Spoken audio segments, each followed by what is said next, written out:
Hello everyone and welcome to our webinar. My name's Amy Williamson, the Professional Engagement Coordinator, with Ross Morlock, Director here at Brake, who leads our global fleet team, where we work with fleet operators and suppliers to share resources and best practice across the industry. Before we begin today's webinar, I'd like to say a big thank you to Teletrack Navman, who sponsored this webinar, and without his funding we wouldn't be able to deliver this session for you. You should now be able to see my presentation and hear the audio alongside it. As attendees, you are all muted, so you don't need to worry about any background noise from your offices. Today's webinar is made up of 8 presentations.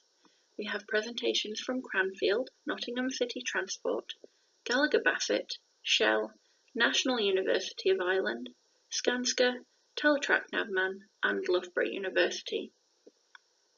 Some of the sessions have been pre-recorded and some will be delivered live today. At the end of the webinar, there will be the opportunity for a Q&A session. There are 2 ways to put forward your question. Firstly, there is a chat box on the webinar panel where you can send your question at any point during the webinar. Alternatively, there is a raise hand icon on the same panel. You can press this during the Q&A and we will unmute you, and you can put your question to the panel then directly over the phone. Now, I'm just going to give you a very brief overview of Brake, who we are and what we do before we start with our first presenter. Brake is a national road safety charity that exists to stop the needless deaths and serious injuries that happen on roads every day, make streets and communities safer for everyone, and care for families bereaved and injured in road crashes. Brake's vision is quite simply a world that has 0 road deaths and injuries, and a world where people can get around in ways that are safe, sustainable, fair and healthy. We promote road safety awareness, safe sustainable road use and effective road safety policies through campaigns, community education, information and advice for organisations operating fleets of vehicles and road safety professionals, as well as the UK's flagship road safety event, Road Safety Week. We also provide essential support to people across the UK devastated by road death and serious injury to help them in their darkest hours. So, in terms of support, we run a helpline in the UK for people bereaved and seriously injured in road crashes. You can see some information on the support our helpline can provide on screen now, and the level of support we gave in 2016. In addition to the helpline, we also provide support literature and work very closely with police forces throughout the UK so that when someone does receive that knock on the door from a family liaison officer, they are providing them with the best practice support literature. We campaign nationally and regionally to raise awareness among the public and to lobby government and push for change in road safety legislation. An example of this is our 2016 Road to Justice campaign, which centres around getting justice for bereaved families. The campaign launched outside Parliament and gained a lot of media attention, and resulted in the government opening a consultation on criminal driving sentencing. We also do a lot of campaigning more generally on raising awareness of a range of topics, some of which you can see on the screen now. Awareness raising and education in communities is delivered through projects such as our Beep Beep Days. Every year, thousands of tots and infants aged 2 to 7 take part in a special Beep Beep Day organised by their school, nursery, playgroup or childminder. They are a great way to engage children with the road safety basics through fun activities, while raising awareness among parents and the wider community about protecting children on roads. It's also a great way for corporates to engage with their local communities through their support and involvement in the day's activities. We also share training, tools and guidance on global fleet safety best practice through our Brake Professional membership service. We provide our members with tools to manage occupational road risk regardless of budget, fleet size, or vehicle type. We run an annual calendar of events, including webinars such as today's, and seminars and training throughout the year. We also have annual flagship events such as the Fleet Safety Conference and Fleet Safety Awards. In addition to these events, we also produce a lot of resources for employers, including guidance reports on introducing policies and sharing best practice case studies. Alongside that, we provide employers with tools to use directly with their drivers. So you can see on screen some of the posters, infographics, and videos you can use to engage your drivers. So on to today's webinar. I'm now going to hand you over to our first speaker, Lisa Dawn from Cranfield. Hello, I'm Lisa Dawn, and I'm pleased to give you a short presentation about drivermetrics, our evidence-based behavioural interventions. My role within drivermetrics is as research director, and I'm going to give you a very short whistle-stop tour around the kind of system that we have available for people to understand the attitudes and behaviours of their individual drivers. What the drivermetrics profile does is to identify behavioural risk characteristics, and these profiles are used for behavioural interventions. They have a very long research career in terms of the number of publications that have been available in the public domain to look at how the various scales that we use correlate with aspects of driver behaviour. And there are driver risk indexes available for people who are driving cars, vans, trucks, and of course bus drivers. Now, each profile variant has its own research program that has been instigated at Cranfield University and other universities as well. And we also have a very short introduction to some of that research in this presentation. There is a management information system at the back of the drivermetrics profiler. So what that means is that for all the data that the companies collect about the drivers, that information can be reported very easily. There are various behavioural interventions that are available as a way of tackling the kinds of risks identified via the profile, and these interventions vary from company to company. So what is the drivermetrics profile then? Well, it can be broken down into 4 different sections. It's a psychometric tool that's completed online. It takes about 15-20 minutes. And there are a number of questions which our research has shown is predictive of the way in which people subsequently drive. So the first section is really just looking at situational risk, which are some of the factors that are traditionally used in driver risk assessment, such as the age of the driver and the driving experience and so on. And obviously these are important factors involved in risk, but it's particularly the behavioural risk coping factors that we're particularly focused on within the profile. So the 5 factors that are measured via the drivermetrics profile include hazard monitoring, which is your ability to monitor hazards when you're under pressure, under stress, when driving for work, your general sort of thrill-seeking tendencies, your tendency to become excited as a driver and become competitive, the driving fatigue that's experienced by you as a driver. How vulnerable are you to feeling tired and drowsy when driving? Aggression, which is measuring your tendency to get annoyed with other road users or traffic situations. And work-related risk, which is about how you respond to the pressure of driving for work when you're under a lot of time constraints. So that's the behavioural risk factors. And then the coping risk factors look at how you cope with the stress and demands of driving for work. whether or not you tend to become emotionally focused in terms of driving concerns that you have, what other people think of you as a driver, you know, whether or not you're feeling anxious in your driving.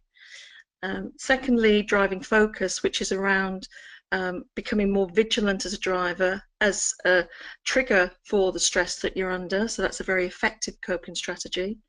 And then confrontation, which is your tendency to let off steam as a driver, to, you know, tell other people what you think of them, chase after them, drive too close, overtake at risk, that kind of thing.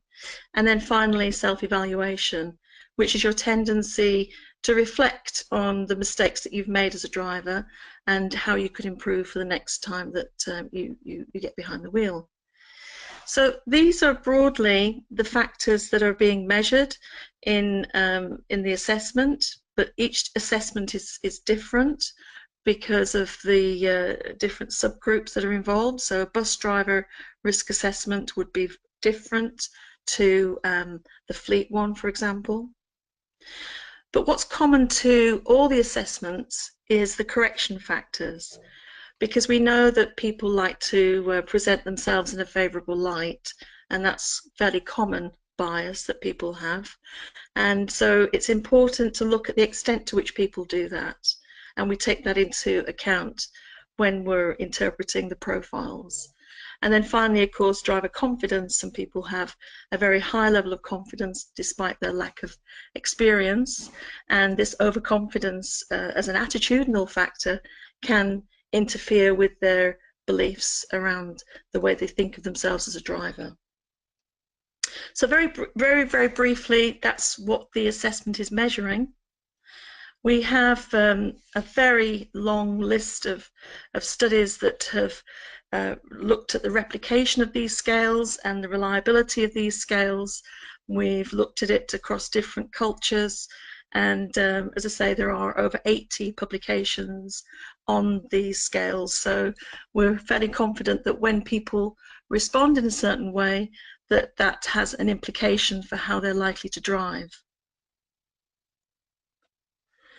We've also had several studies published which look at what the scales mean in terms of whether or not someone's got an increased chance of being involved in a crash, and that's subject to several studies as shown on the slide here.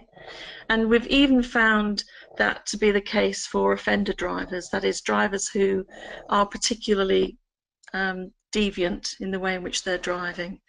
And some studies have even found up to 30% of the variance in crashes are explained by the scores on the assessment. So the approach then for drivermetrics is first of all to identify the risk using the profile, and then review that risk using the management information system, and then to take action with some form of intervention. Now that could involve in-vehicle driver training if it's a skills-based problem, or it could involve some behavioural intervention such as a workshop or one-to-one coaching, driver coaching, or online training. We have hazard perception training interventions as well for people who are struggling to really understand, you know, what represents hazards when they're driving. So that's essentially the approach. People are identified and the information is reviewed, and then there's some action that's taken. Now, because this is a psychometric assessment, what that means is that there are potentially over 1 million different profiles that can be generated. So what that allows us to do is to look at individual differences in risk taking. It's not that you're classified as either low, medium or high risk. It's actually a bit more nuanced than that, shades of grey. You know, some people score well in one factor but not so well in others, and therefore we can target the interventions more appropriately. So the case studies that we'll be looking at will vary. Gallagher Bassett will be joining you to talk about some of their work, and also Shell, and of course Nottingham City Transport, and I'm very pleased that they can tell you something about how they've used drivermetrics to improve their fleet safety. Thank you. Thank you, Lisa. As Lisa finished there on her final slide, we now turn to our first case study, which is Matt Stewart Baker from Nottingham City Transport. Hello, my name is Matt Stewart Baker. I'm the Assistant Training and Development Manager at Nottingham City Transport.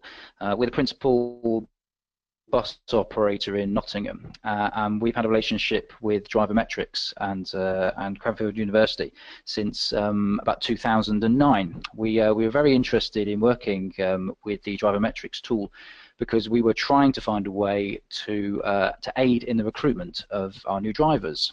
We'd long been users of an old-fashioned technique that's I know still in use in the bus transport industry, which is assessing someone's driving prior to taking them on as an employee.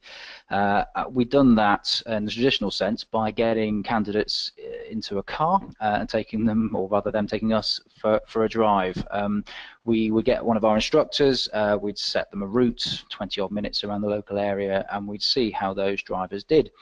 And somewhat unsurprisingly, most of the people that we put behind the wheel did really rather well. They had to be drivers to apply to us in the first instance, so we weren't working out whether or not they could drive. But when our instructors were coming back, oftentimes they were telling us, "Oh yeah, fantastic, no problem. This person knows what they're doing." And in truth, all they've really done is they've driven for 20 minutes around potentially roads they know very well, it's especially when they're trying hard to impress. It wasn't difficult for the instructors to get a good view.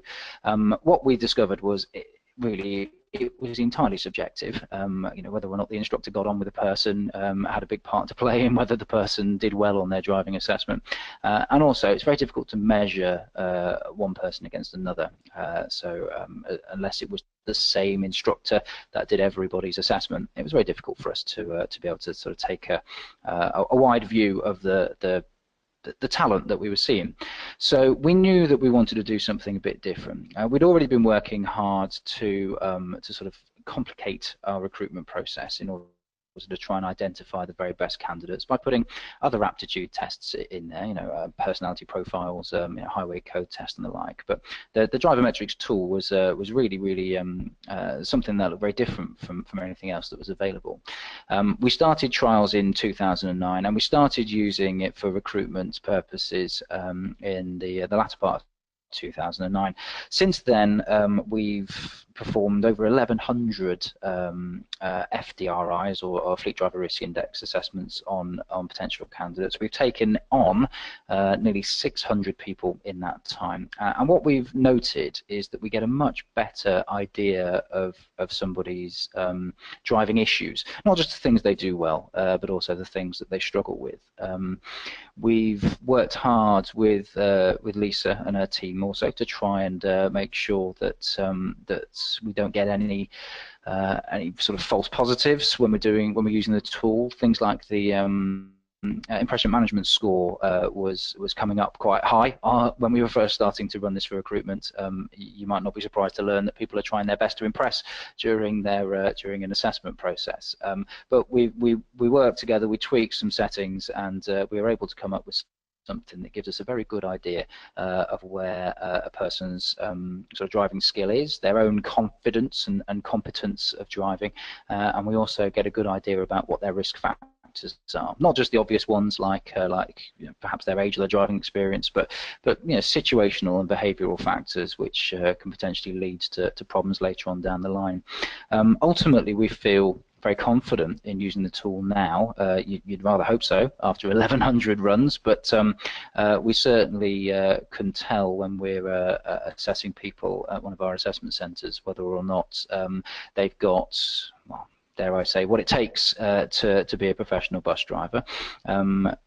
We're confident it's telling us what we need it to tell us, and when we get those people behind the wheel, we have noted that the sort of quality of our new drivers, the quality of their driving, not just when they're learning, but in the first few years, critical years of their career as a driver, when they're learning their their craft, they are a lot more confident as well. So in short, we're very happy with the tool. It gives us a tremendous amount of confidence when we are looking to recruit people, and we're very happy with what we have in our relationship with Cranfield and with Lisa and her team. Thank you, Matt. We'll now move on to our second case study, which is presented by Stuart Gemmell from Gallagher Bassett. Hello, I'm Stuart Gemmell, and I'm Risk Control Manager for Gallagher Bassett International, specialising in motor fleet risk. We're very grateful to be given this opportunity to share our experiences in effectively addressing safety performance for drivers, particularly as it appertains to driver recruitment and the use of psychometric assessments to facilitate recruitment. What do we do in Gallagher Bassett Risk Control? Well, we provide support services into the insurance industry globally. The Fleet Risk Control Division provides risk identification and control advice, education and support into a variety of fleets, including government, emergency services, passenger and goods transportation fleets, usually on behalf of their insurers, seeking to reduce avoidable losses experienced through vehicle collisions and the associated casualties and material damage incurred through these.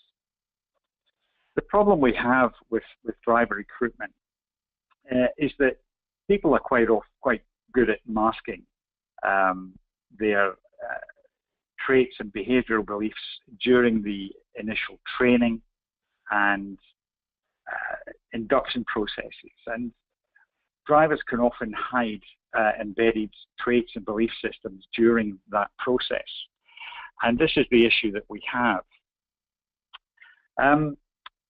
The problem comes when drivers or the new hire person is permitted to fly solo under normal day-to-day operating pressures of the job, and this is where it can often go wrong.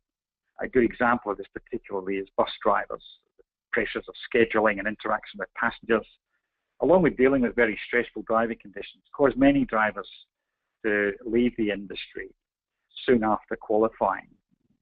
A good example that research indicates is 3 to 6 months afterwards, citing a dislike of the stress of the job, and primarily that's around dealing with the traffic situations and passenger interaction. Also, many organisations experience spikes in collision involvement of new drivers within the first year. That's if they stay that long, of course. This was certainly the experience with one of our clients, Greyhound Line Bus Company in the USA. Back in 2013, they identified that 33% of all their collisions involved their new hire drivers within their first year of recruitment. This was despite a very well-established driver skills and knowledge induction and training program. Of course, the core issue is one of who we are recruiting. As I said, people are good at masking and are likely to give an inaccurate impression about certain elements of their behaviour. How do we know how prone our recruit is to aggression, things like driving excitement or thrill seeking? How good are they at maintaining hazard monitoring throughout the shift? How good are they at dealing with the pressures of day-to-day work-related risks? And of course, lifestyle management, driving fatigue, which is a significant factor, particularly in the bus industry. So in 2014, we were asked to work with Greyhound, introducing the drivermetric psychometric profiling assessment. And coupled with that, training their in-house staff trainers in forming individualized coaching goals plans based on the assessment results. The coaching goals plans used well-established behavioral influence methods to address the high-risk elements identified in the assessment. And this method gives a clear path for the trainers to follow in achieving the greatest influence on the driver. Research clearly shows us that drivers who are more self-aware and understanding of their own behaviours and performance will self-mitigate risks more effectively. And this can improve their coping strategies for difficult and stressful situations. Where this is achieved, it's less likely that they go on to be involved in collisions, and also that they are less likely to want to leave the job. So we're dealing with a human being rather than just the skills. The results for Greyhound were quite outstanding, really. After the first full year of implementation, Greyhound achieved a reduction overall of 57% in collisions involving new hire drivers. Remember, I said 33% of all collisions involve new hire drivers. This dropped down to 19%. In the worst performing region, which was the northeast US, where if you consider it, there's harsher weather conditions, more congestion, then their new hire collisions dropped by 51%. And if we concentrate it down even further, collisions in New York City involving new hire drivers dropped from 40 to 7. So really, the evidence is clear that when psychometric assessments are introduced and responded to properly by the organisation, the effects can be very positive, both in terms of driver retention and in collision reduction. We feel that they're an invaluable solution to identifying and effectively addressing the human being aspect of driver safety performance. Thank you. Thank you, Stuart. Our third and final case study is presented by Peter Roest from Shell. Good morning, good afternoon, good evening. My name is Peter Roest. I'm pleased to get the opportunity to share what Shell is doing in road safety to ensure that our staff and contractors are coming home safe at the end of the working day. My role is Global Road Safety Advisor, and one of the responsibility is the defense driver training within Shell, its content, and the accreditation of the defense driver training providers. So let me give you a short introduction. So road safety is integral to Shell. Whether it's delivering the fuel to customers, transporting people and equipment to a project, or even traveling to meetings. Shell employees and contractors drive a combined distance of almost around 1 billion kilometers each year in more than 70 countries. That's equivalent to driving 70 laps of the Earth daily. We have approx 35,000 own staff driving for company business. Shell is always working to improve road safety among our drivers in the 70 countries where we operate, with a greater focus on countries that have a higher risk. Within Shell, road safety is a key risk area. Driving-related incidents are historically the single largest cause of fatalities in the International Association of Oil and Gas Producers, the IOGP. Our Goal Zero ambition is to achieve no harm or leaks across all of our operations. Everyone working for Shell strives to achieve this goal each day. To achieve that, in 2009, Shell introduced the life-saving rules and has since achieved a notable reduction in fatalities and injuries. So every Shell employee and contractor must follow our 12 life-saving rules, and these rules cover the most critical safety hazards that have caused loss of life in our past activities. And we run regular campaigns to remind people what the rules are, how they are applied, and why they are so important. 4 of these rules reinforce what our employees and contractors driving on company business must know and do to prevent the serious injury or fatality. So since 2008, we have a dedicated road safety expertise center in place and a global network of health, safety, environment and logistic professionals. We have global standards and requirements, and we call that our control framework. That includes a set of mandatory standards and manuals covering a range of areas, including, of course, road safeties.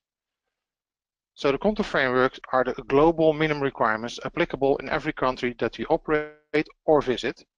They are written in simple language to facilitate broad understanding and application, and we include the mandatory principle in our contracts.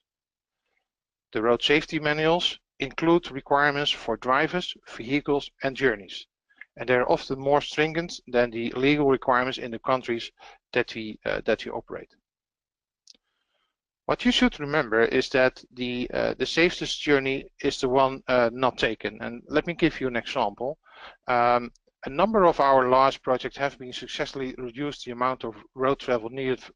So, for example, during construction at the chemical complex expansion, we provided accommodation for personnel and staff on the project site. Other projects uses buses to transport workers, marine vessels, and trains to transport equipment to reduce exposure on the road. To improve the road safety among our drivers, employees, and contractors, we have globally road safety requirements and programs, and we focus on the driver skills and behavior, the condition of the vehicle, and of course road and the local environment. So I want to go more now in the defense driving training and why we have introduced the DBI. So for defense driving training, that's to support our staff and contractors, and the driver training is available in all countries. This course teaches safe driving techniques and behavior with an overall aim of reducing the risk. And it's a requirement for drivers driving over 7,500 kilometers per year on company business, and that is in non-high-risk countries. For all drivers in road safety high-risk countries, and for all professional drivers. And with road safety high-risk countries, we calculated with input of the World Health Organization, and let's say that Northwest Europe and North Americas. First, these are the non-high-risk countries, and the rest is in some countries in East Europe, but the remaining countries, they're all high-risk countries. So the driver behavior indicator has been introduced in Shell as we are serious about our driver safety on the road. And the drivers, they should know that the driver behavior is a major contributing factor over the 90% of all the road traffic collisions. And when they drive for work, they have a 50% more chance of being involved in a collision than a driver who doesn't drive for work. So the driver behavior indicator, so we call it DBI, is an online assessment and specific e-learning modules that drivers will complete via our Shell Open University. So trainees are requested to answer the questions in relation to how they drive for work, and honestly, there is no right or wrong with the answers. So the first response is always going to be the most accurate. So they should not think for too long for any of the questions. At the end of the assessment, they will receive a report providing feedback on their unique driving style. They will be assigned to 6 e-learning modules, of which they will need to complete at least the mandatory ones. So important points to remember on the DBI. DBI is all about insight and improvement. We have no consequences on that.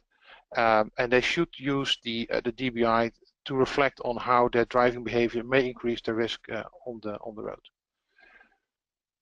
So assessing the reports over the last year, we learned that Shell emphasis on the risk of driver fatigue may have contributed to the elevated score on driver fatigue. This may also be the case for other scores. The focus on risk and safety seen in the petrochemical industries is likely to affect the employees' orientation in a way they respond to an assessment relating to the risk. But overall, Shell drivers may be more likely to respond in a way what reflects their belief is in the Shell intentions to help them to save drivers rather than catch them out for something. So this is what I wanted to share about Shell and how we manage road safety. In case of any questions, please do not hesitate to contact me. Thank you for your attention. Thank you, Peter. Our next presentation is from Kieran Sama from National University of Ireland. Good afternoon, everybody. My name is Dr. Kieran Sarma. I'm a lecturer in psychology in the National University of Ireland in Galway. My area of expertise is in risk mitigation, human performance and human behaviour. And in addition to doing research in psychological science, I'm also a consultant to industry and to groups like the Road Safety Authority of Ireland in the area of risk mitigation and driver behaviour.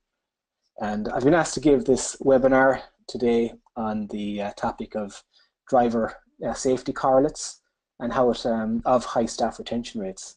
And it's based on a project I did with a company called National Vehicle Distribution, which is an Irish-based company but with operations throughout Europe.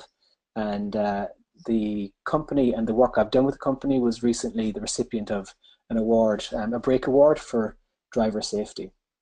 So in the next 10 minutes, what I want to do is tell you a little bit about the company that I've been working with and the project that we ran. I'll talk about the problem the company was experiencing and our approach to try to better specify and understand the problem, our solution to those problems, and what the outcomes were. So to get started, and you can see also on my screen there my contact details. So if any of you listening would like to make contact with me about the specifics of the project that I did with NVD, please feel free to contact me and I'll respond to you around that. Always happy to reach out to people both in Ireland and abroad and to share our expertise and experience. So in terms of the background to this, this project, the company that I was working with is called National Vehicle Distribution, NVD as an acronym. They provide a range of transport services for cars. So basically, they operate a fleet of 130 transporters, and drivers for the company are expected to sometimes plan their load their vehicles onto the transporters, secure those loads, and safely transport them to the dealers around the country. And in doing so, they liaise with transport planners for the company, who are also charged with some transport planning functions and for also planning routes around the country to make sure that drivers follow optimal routes and appropriate routes for delivering their vehicles. As I said already, NVD is an Ireland-based company. It has also got hubs in the UK, and it provides factory to dealer deliveries throughout mainland Europe, Ireland, and the United Kingdom. So the difficulty, I suppose, that NVD were experiencing around 2014 was that they had high levels of driver churn.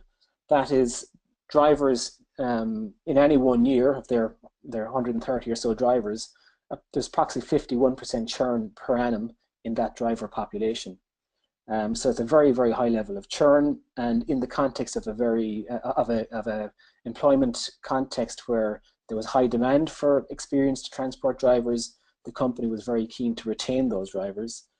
In addition, and in part as a result of high churn, there was also what NVD felt was unacceptably high levels of transport-related accidents occurring, and particularly accidents that led to time off work. So on average, for example, in 2015, there would have been one accident per month with drivers that led to those drivers having to take time off work, so 12 per annum. Also, they monitor their drivers through telematics, like all companies do, and in 2014, the percentage of time with which drivers stayed within the agreed parameters with relation to speeding, over revving, and harsh braking was 86%. So 14% of the time they were outside those parameters in 2014. And as I said, the churn was very high at 51.63%. And obviously there are cost implications for a company like NVD with churn that high, because to train a driver to both be able to drive the transporter and load and secure it and understand the broader range of reporting and safety aspects of the role, it's an expensive business. So NVD was keen to reduce driver churn, and with the view also to improving the parameters around the things like transport-related accidents, telematics, and overall to bring churn down as well. So my role was to basically understand the reasons for the churn and to try and come up with a solution for NVD, or contribute to a solution for NVD that will lead to reduced churn and an improvement in those parameters that I spoke about earlier. So Typically in the work we do in this area, we look at churn as arising from two different aspects of the environment. The first is industry-wide factors, and this really relates to the employment context and what's going on within the jurisdiction and within the sector. So what is the demand for drivers? What roles can they take up in other companies? What level of remuneration can they expect, and what are their conditions, and so on. This tends to determine supply and demand of drivers and the willingness of drivers to leave one company to go to another, where they might see it as perceive it to be a more lucrative, or basically in any other way more favorable than the company they're in at the time. So that's an industry-wide factor, and then we look at also what's going on within the company. And so, for example, if we think about the role of the transport planner, like drivers, they're not transport planners, so drivers involved in transporters, these drivers are required to maintain attention for prolonged periods of time when driving, often under very challenging and changing road and weather conditions. They're expected to engage in potentially demanding cognitive processing when attempting to optimally load their vehicle, and they're also responsible for their own personal safety and the safety of the public. But they're also responsible for damage to the vehicle and damage to their load. And in the case of safety, it's obviously a pressing concern, because when these transporters, if they are involved in a road traffic collision, or if something happens with their load, the outcomes can be devastating for members of the public. It can, apart from that, it can be devastating for their own well-being, and it can lead to obviously reputational damage. There's a lot of pressure on drivers in relation to the work they do. And this is the kind of company-specific thing that we would look at, really, is how do drivers feel about the role that they fulfill, and how well do they feel they are geared up towards understanding, or towards responding to the demands of the role. So in response to the high churn, and in response to the reports of drivers, what I did is I went into the company and I conducted extensive interviews with both experienced drivers who had stayed with the company for more than 24 months, and also with drivers who had left the company. And I asked them about their experiences in the company and what factors would lead them to leave if they were still in the company, or led them to leave if they had left the company. And most of the responses that I got back in those interviews, it revolved around the complex nature of the tasks that they were involved in, and the fact that it wasn't your regular driving job for these truck drivers. It was much more complex, and it was much more demanding in terms of the cognitive functions and the executive function that they have to engage in around the planning, thinking, and being constantly aware of themselves and their environment.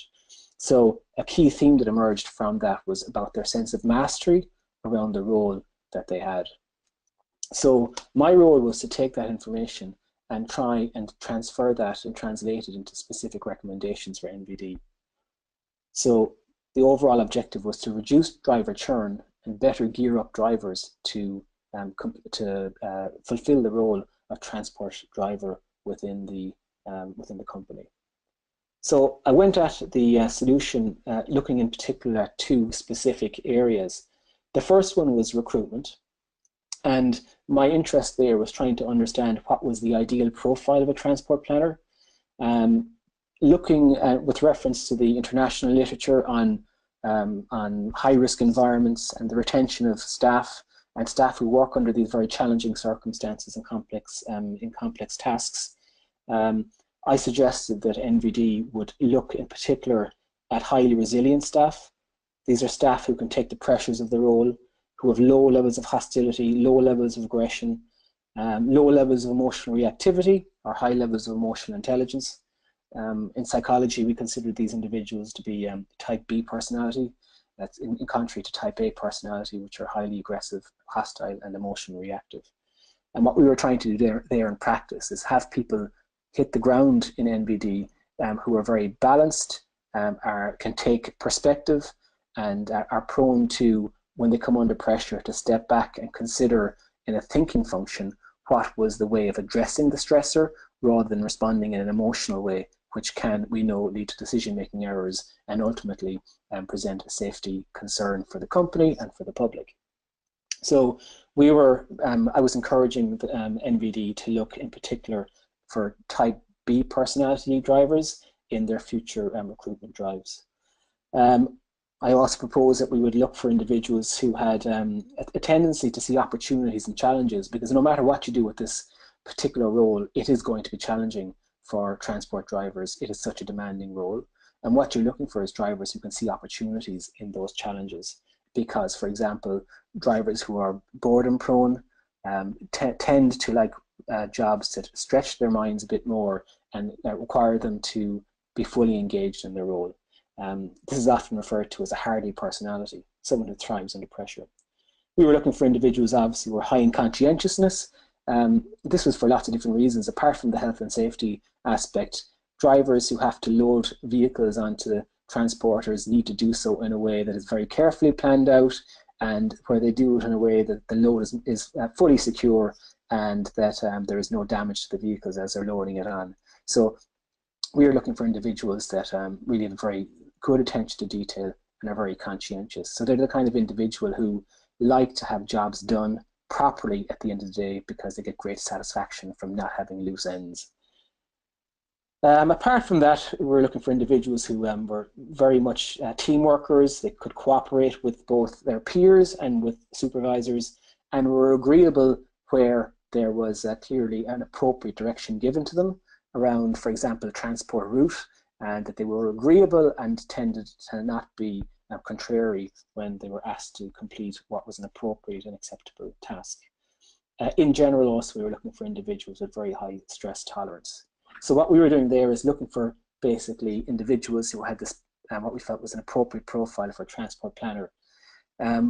In considering ways of actually screening for those individuals and recruiting them, we considered psychometric measures, which I do with industry sometimes. But in this particular case, we went down the route of competency-based interviewing, and working with NVD, I designed a competency-based interview to screen for type B personality, as well as high levels of conscientiousness and stress tolerance. So that was one aspect, and our game there was to try to get individuals into the company who would be able to persevere under challenging circumstances and were probably best geared up to fulfill the role. So the idea is people with high stress tolerance and who are appropriately matched to the demands of the role should stay with the company and should be able to acquire the level of mastery that is required to reduce risk for the company and for themselves. On a second level, and led by NVD, they looked at the training system for those drivers when they arrived, having been selected through our new system, and also for existing drivers. The overall objective of the new training system was to develop mastery. The idea there is drivers who have full mastery of their role find it less challenging, just challenging enough to be stimulating for them, but not so challenging that they get vigilance fatigue and end up burnt out and looking for other opportunities in roles that are less demanding. So there, NVD rolled out a full-time trainer, for example. They took their original training program in 2014 and they modularized it. For example, new drivers in the company now spend 3 days in the classroom, followed by 3 weeks in the field. Those 3 days and following 3 weeks in the field are based around acquiring the basic competencies for the role in a scaffolding manner, where you start with more simple tasks first and you scaffold on top of those more complex tasks. And after that initial 3 weeks of training and heavy monitoring and supervision, then there's a further 10 weeks of on-the-job training, where they have a dedicated planner working with them. That planner is assigned to monitor their progress and again to build in increasingly complex tasks that both stimulate the driver and stretch him without putting him or her in a position where they are overstretched and as a result experience fatigue and stress, unacceptable levels of stress. Those drivers then, having completed the 10-week further training, are deemed to have passed the requirements of the training program and will have the level of mastery required to successfully fulfill that role. Apart from that, NVD also does periodic reassessment. Well, they're constantly assessing their drivers, but there's periodic supervision and assessment of those drivers, and they have a bonus system in place for drivers who have no accidents during the year and who drive within the specified parameters as measured by the telematic scores. In 2017, we had an opportunity to evaluate the impact of our initiative. As I said, in 2014, driver churn rates was at 51.6%. In 2017 so far, our driver churn rate is at 6%. So it went from 51.6% to 6%. And it is good practice. It's good for companies to have a churn rate. 6% is an acceptable churn rate for a company like NVD. It means that drivers are moving out and fresh drivers are coming in, and that is something that's healthy. So we're very happy with a 6% churn rate. If we look at the kind of outcomes that we were interested in from the outset, we also see that, I spoke earlier about the transport-related accidents leading to time off work. That decreased from an average of 1 a month to now 0.2 a month. So basically, as that equates, it's one person per year involved in a transport-related accident that will lead to time off work. And again, this is probably a floor effect. It's not going to get any lower than that, and that is just the nature of working in an environment where there is some risk. There will always be some level of accidents. So that has been a very strong output and impact from the initiative. And when we look at telematics, as I mentioned earlier, by the end of 2014, the percentage of time driven within the parameters as set down by the company was 86%, and in 2017 our drivers are driving at 94% compliance with the agreed parameters in relation to speeding, over revving and harsh braking. So just to conclude on that, the work I've been doing with NVD around retention rates, we've brought retention rates up. Our level of churn is now low. This has had a knock-on impact, we believe, causally on overall transport-related accidents, benefiting the safety of our staff, the staff of the company, benefiting the customers in terms of damage to vehicles, and obviously promoting road safety on the roads. Apart from that, more recently, the company has been looking at damage to vehicles that are being loaded onto the transporters and delivered around the country. And again, we're looking at driver behaviour and correlates of damage to vehicles with a view to bring that down as low as possible as well. My contact details are at the end of the slide, and I'd like to thank you for listening in on the webinar this evening. Thank you. Thank you, Kieran. I'd now like to hand over to Alison Moriarty from Skanska. If you just bear with us, we're just going to share the screen with Alison.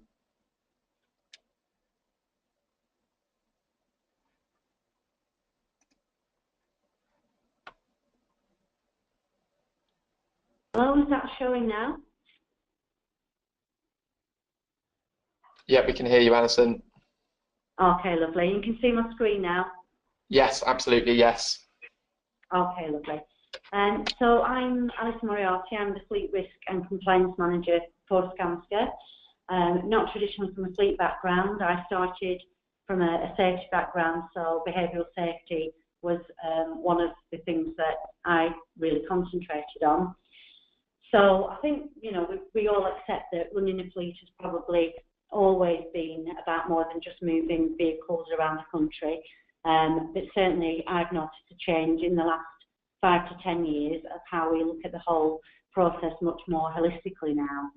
And as Lisa said, and it was a fascinating presentation from Lisa, that the attitudes and behaviours of our drivers are definitely the thing that most directly impacts on the efficiency and safety of our fleet. So it's something that we definitely all do need to be really concentrating on. And as fleet providers or fleet safety people, we definitely wouldn't put a vehicle on the road unless it had gone through all its checks and MOTs and we knew it was 100% safe to do so. Maintenance and things are very important to us, and we do that obviously for the safety of our own drivers, but also everyone else who uses the road, as well as the legal and financial reasons. And I really believe that looking after the health and well-being of drivers and maintaining their fitness to carry out driving duties is just as important as the mechanical safety of the vehicle. As I've already stated, drivers are definitely our most important asset. We need to look after them, not just for the risk factor, but also to ensure they know how valued they are. And I think from Truman's presentation, that was very interesting, you know, things around retention that we all struggle with drivers. And there are many aspects to health and well-being, but what I just want to focus on really today is mental health, and that's because it's a very important factor in how somebody is able to concentrate and focus on a task in hand.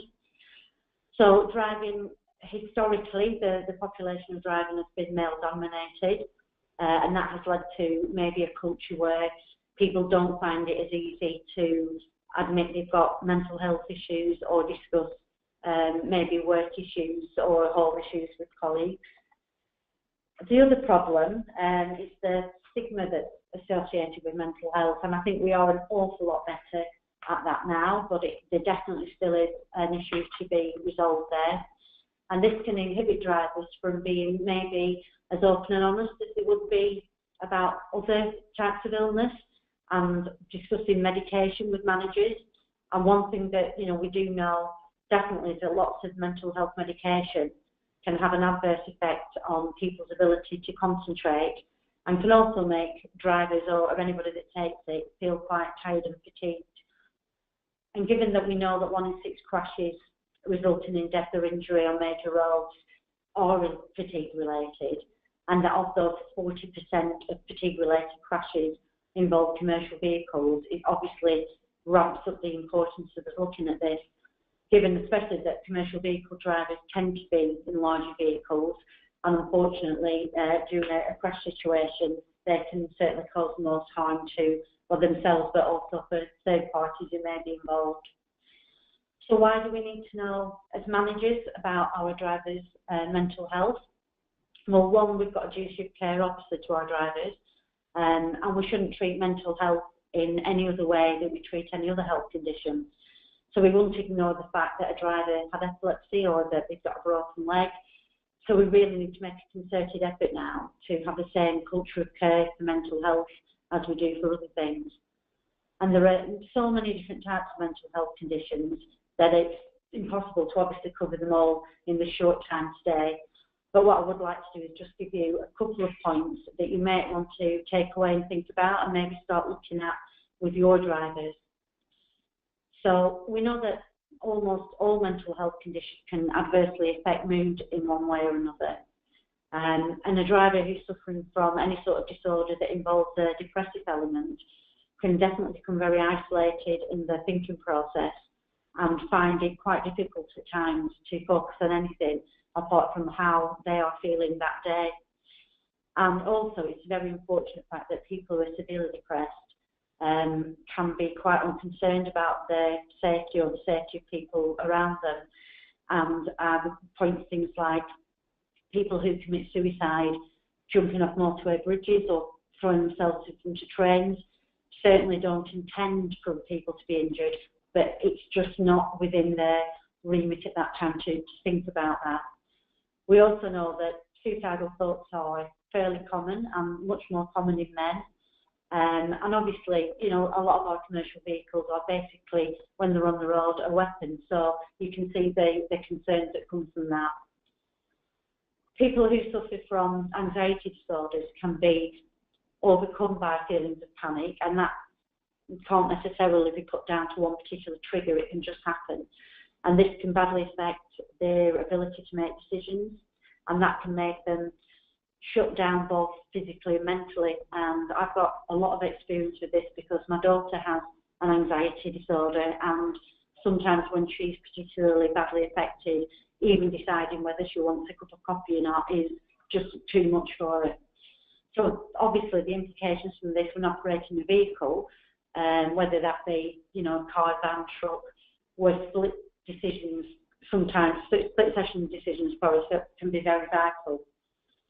So the good news is that once people are diagnosed and begin treatment, symptoms tend to dissipate, and there's no reason at all why people suffering from conditions can't make good and very safe drivers. But the unfortunate fact is that lots of people suffer in silence for sometimes years before they seek help. And also from an employer's point of view, drivers are often alone in their cabs for hours and hours a day, and it can be quite difficult for colleagues and managers to actually recognise that there's a change in behaviour, or that somebody may have a need for some support or guidance. So what we've done at Skanska is we've developed a community of 200 trained mental health ambassadors, and these are trained not just to recognise symptoms themselves, but also to reach out to the larger workforce and try and encourage everybody to look out for each other and make the time to talk to each other. And if they feel that somebody may be suffering or the behaviour is changing, try and make them feel comfortable to be open to talk about it. So we do this obviously with our drivers and in our depots as well, and hold regular events that we call Tea and Talk. And this is where people generally just get together and have a cuppa, a cake, and can talk about anything they want, including mental health issues or stresses they may be feeling. You know, these may be short-term periods of stress. They're not always linked to a long-term mental health condition. But the feedback that we've got has actually been extremely good from the workforce, and people are finding that they're well attended, and that people are, you know, becoming quite open and honest about it. So we've lots of information as well on our intranet, and this includes interviews with operatives and drivers who've been brave enough to actually tell their own mental health stories. And this is helping us to break down some of the taboos, as I said before, because it's quite a male-dominated industry. It can be quite difficult for people to be open about emotions and things, and it's making it much more acceptable for people to broach a subject with the colleagues. So really, I would just finish by saying I would really, really encourage anybody listening to this to have a think about their own environment with the drivers and the larger workforce as well, because obviously it's something it's a transferable skill. And try and look at maybe getting some training to have your own mental health ambassadors to make that a safe environment, so that drivers do feel open to come forward and be open and honest about issues, and alleviate some of the problems that I talked about before, when people are undiagnosed and don't really understand how it can affect their concentration and mood. And I think, you know, if we can concentrate on mental health issues with our drivers and get a much healthier workforce in terms of mental health, we're having that duty of care for our drivers, doing what we should be doing for them, but also we're making our professional fleet safer, and therefore the roads that, you know, all our fleets use, and all our families and friends and everybody uses. So that's the presentation. If anybody does want to know any more about what we've done in terms of ambassadors and our trainers or anything, then please do drop me a line. I'm more than happy to talk it through with you or send you some information. So thank you very much for listening, and I hope that's been useful. Thank you very much, Alison. Some really useful and interesting points and guidance and tips there as well at the end. Thank you. Bear with us whilst we just hand over the screen again and reshare the screen. Our next presentation is from Adam Lamont at Teletrack Navman. Hi, I'm Adam Lamont from Teletrack Navman. I'd like to talk to you about attitude. We've all heard the quote, "A positive attitude will lead to positive outcomes." So what does this mean about the effect of having a bad attitude? Well, when specifically looking at driving, is a bad attitude going to lead to a negative outcome? Unfortunately, when driving is concerned, a negative outcome can sound a bit grim, if not a little bit extreme. So what happens when you get a little bit hot-headed while driving? Do you get that road rage feeling? Do you end up speeding up? Do you change the way you're driving? Well, when you Google road rage, an initial description comes up. Part of this description says, an effect of road rage is a crash. When the driver is being aggressive, they lose sight of safety and often cause crashes. Now, if you're like me, you're reading this quote thinking, yeah, but it's other people that get real road rage, there's no real relevance to my day-to-day driving. Well, at Teletrack Navman, our customers have told us differently. Having a bad attitude is simply a lesser version of road rage. You still see the same bad driving behaviours, just not quite as extreme. A little story can paint the picture. So it's first thing in the morning and you're late for work. You need to get to the office on time for an important meeting. When you walk out your car, you spot your neighbour's bin. Darn, it's that bin day again. You need to now go grab your bin, and while you're doing that, you might get a bit of grub and a bit of dirt on your nice white clean shirt. That's it. As if you weren't late enough, and if you weren't running off time, you now need to go back in the house, a quick change, and out again. Now you seriously are running late. So the question is, how do you drive your car when you pull out the drive? What mind frame has these events put you in? Do you think you're going to drive with a good or a bad attitude? So when someone's driving at 40 in a 60, how do you react?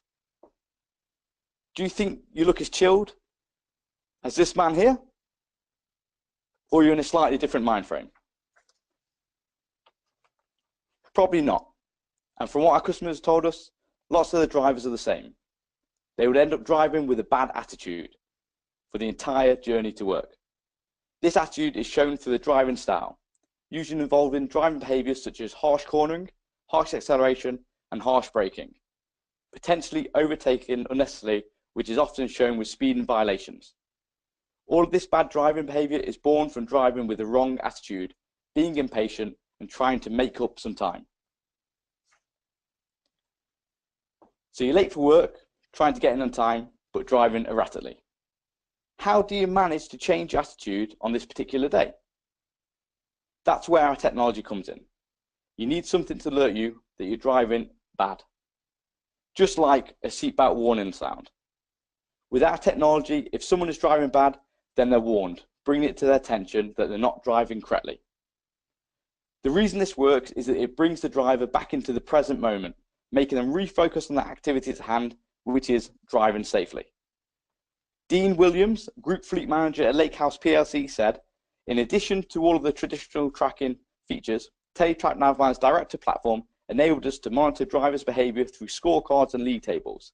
This also allows us to monitor performance, spot trends, and provide additional training to our drivers when required. For commercial fleets, the fear of reprimanding and loss of money can make a significant difference to drivers' ability to refocus and change their driving style. Companies often use the driver behaviour league tables, showing good and bad driving, to encourage engagement with the technology and to get drivers speaking amongst themselves. This then creates more focus and talk around good driving styles.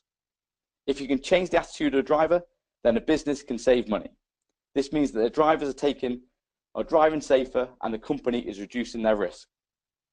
We know from our customers that it costs money for them in wear and tear on their vehicles, higher fuel expenditure, and a greater risk of accident when someone is driving with a bad attitude. Teletrack Navman's technology has been designed to make fleets safer, protecting both the driver and our customers' businesses.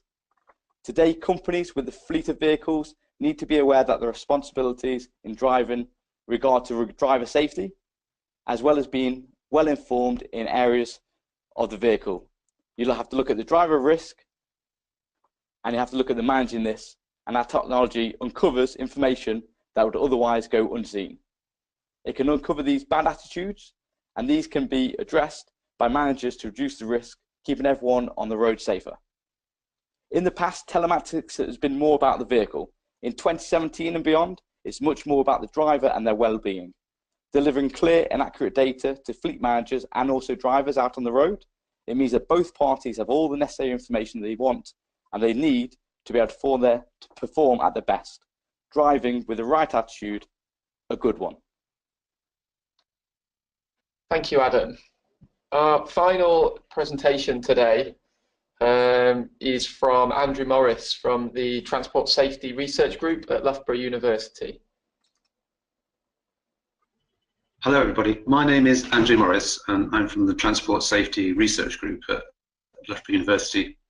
And what I'm going to talk about today is some of the factors that affect driving performance from a behavioural point of view, and maybe suggest how driver attitudes can impact on accident causation. If you look at the academic literature relating to driver behaviour, there's a whole raft of theories.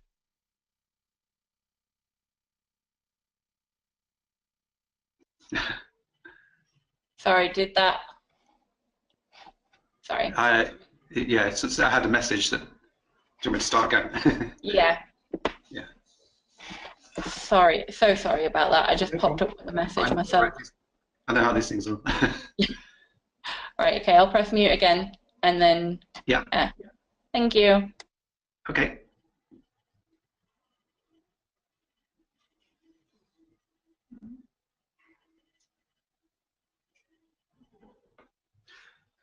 Hello everybody, my name is Andrew Morris and I'm from the Transport Safety Research Group at Loughborough University in the UK. Today in the presentation I want to talk about some of the factors that affect driving performance from a behavioural point of view, maybe suggest a little bit about how drivers' attitudes can impact on accident causation. So if you look at academic literature relating to driver behaviour, there's a whole raft of theories as to how we interact with our vehicles and perform what is a relatively complex task of driving. Perhaps to single out the most influential of these, it would be worth looking at Bichon's model, in which he suggests that driving involves 3 levels of operation, including strategic, tactical, and operational phases. Fuller's model is probably also important, where he considers the capability of the driver as being influential within his task capability model. My main issue really with these particular models, I think they're all very well researched and have some really useful findings, but the ecological validity of these is slightly unclear. In other words, it's not so clear how the theory translates into real-world driving performance. Driver behaviour and driver performance probably need to be differentiated a little bit. Driver behaviour probably refers to how the driver implements his or her skills and capabilities in certain situations, whereas driver performance refers to what the driver can do depending on their level of skill. But they're not really the same thing. Driver performance is relatively easy to measure using simulators or on road trials, and investigating behaviour is probably not so straightforward because it depends on so many factors that can vary in so many ways. So there's a little bit of difference when we talk about performance and behaviour. However, if you want to understand the basic personality traits of your driver, then you can think of it as being a reasonably accurate predictor of driving behaviour. And from that, personality tests can tell you a lot about a person in terms of their attitudes to life, such as, for example, whether they're an introvert or extrovert, whether they're a sensation seeker or a risk taker, have an internal or external locus of control, etc. You can also evaluate individual attitudes and beliefs to social norms and values, and if you can gain this level of knowledge about people, it does give you a reasonably good indication of the way that they'll drive their car. And the thing that's clear from all this is, unsurprisingly, that people tend to drive as they live their lives, although context is also important, and I'll come on to that in a moment. In other words, personality matters in terms of your attitudes to driving and using the road. For example, if you're generally an aggressive person, this tends to translate into road situations, and your driving style could be said to be aggressive, including manoeuvres that we might think of as being traditionally aggressive, for example, impatience, which will result in tailgating, risky overtaking, intimidation, and intolerance of other drivers, or, for example, failure to give other road users space and time, and possibly law infringements, including speeding, red light, running, etc. All these you can think of as being relatively aggressive driving. So some insight can be gained from administering personality tests to people to see what type of driver they are. Many of these are relatively intuitive, including thrill-seeking and emotional stability, but they do tend to correlate with risky driving practices.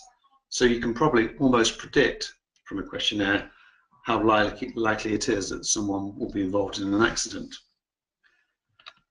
But of course, personality is not the only factor, and this is where context becomes important. And I've listed a number of these that might affect how a driver performs. For example, if you're late or in a hurry, or if you're under the influence of certain substances, or dealing with fairly demanding road conditions, these can all influence your driving performance.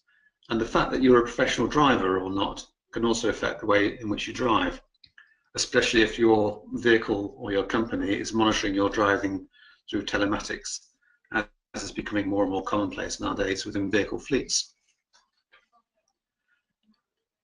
Measuring driver behaviour is quite difficult overall, as many of the techniques use subjective measures in order to determine specific behaviour. But perhaps the most widely used of these is the Driver Behaviour Questionnaire, or DBQ as it's widely known, developed by James Reason at the University of Manchester. And this gives you general information relating to 3 distinct behaviours, including lapses, errors and violations. These are behaviours that are on a sort of continuum from unplanned behaviours to more deliberate violations of the road rules. Another scale that sort of builds on that particular type of work has been used to determine driving style is that developed by Talbot and Benari et al., who developed 8 different driving styles that can be recognised, varying from those who are anxious or risky through to the more careful or patient drivers. It really depends on how much faith you have in subjective evaluations as to how much you trust the results of this method. But overall, the evidence seems to suggest that they're a reasonably good predictor of driving style. So within that, driver attitude bears some relation to personality, but the relationship is not necessarily straightforward, as attitudes and beliefs can change in the event that a person has sufficient reason to change them. And this is what speed awareness courses will try to do: alter your attitude perhaps to speed, and to make you realise how important it is in a road safety context. And people can and do change their attitudes to speed by attending such a course. What's listed here is what we think a driver with a safe attitude to driving would do in various road situations, including respecting and obeying road rules, being tolerant of other road users, being calm in the face of adversity rather than becoming agitated when wronged. And it's interesting to consider how many of these attitudes are actually influenced by someone's personality, such that if a person normally exhibits a calm and a courteous personality, their attitude to driving and other road users is obviously calm and courteous, although of course the opposite can apply. Thank you, Andrew. That brings us to the end of our presentations as part of this webinar. We do have an opportunity now to take any questions you may have. We have with us still Lisa Dawn from Cranfield. We've got Adam Lamont from Teletrack Navman and Alison Moriarty from Skanska. So if you have a question that you would like to ask, particularly around those 3 presentations, please either raise your hand or type your question into the chat box, and we'll be able to unmute you or to raise the question with the panel.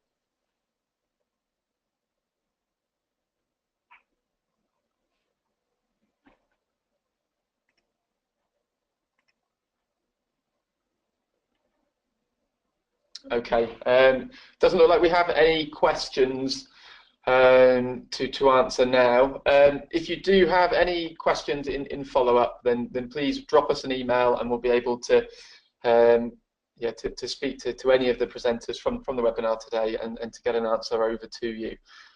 So finally, thank you very much to all of our presenters today, and thank you to you all for joining us for this webinar, and we'll end it there. Thank you very much.